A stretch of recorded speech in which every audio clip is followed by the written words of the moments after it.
সংগ্রাম করেছি বলে নেতৃত্ব এসেছে।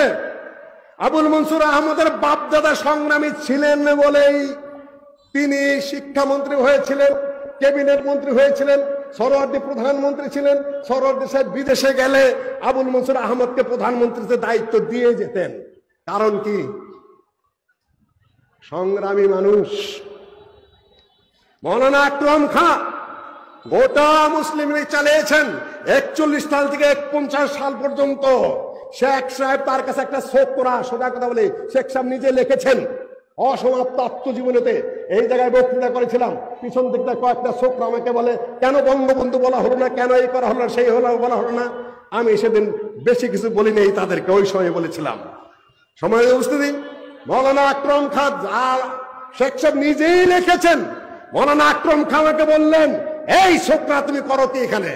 যে আমি ছোকরা নই, আমি ডেলিগেট। অকাতরে বলেছে মোল্লা আকরম খাঁর সামনে সরোয়ার্দী ছোকরা, সরোয়ার্দী আকরম খাঁর অধীনে নেতৃত্ব করেছেন। এখন আকরম খান নাম কেউ নেয় না। আহলে হাদিসে তোমাদের জবাব কি?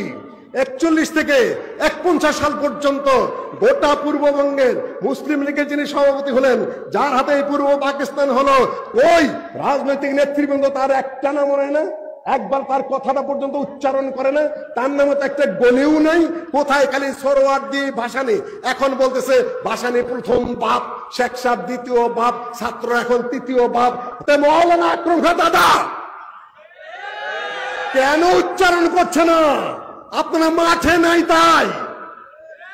যে সংগ্রাম করে না পৃথিবীর সংগ্রামী মানুষের জন্য, ইতিহাস রচিত হয় বিজয়ীর পক্ষে, পরাজিতের পক্ষে ইতিহাস রচিত হয় না। ছাত্ররা, যুবকেরা, আমি তোমাদের দৃষ্টি আকর্ষণ করে বলতে চাই, আজকে এই মাঠে, সকল মাঠে এত সাহসিকতা, এত কথা কেন বলি? এই জন্যই যে নিষ্প্রভ হতে দিতে চাই না।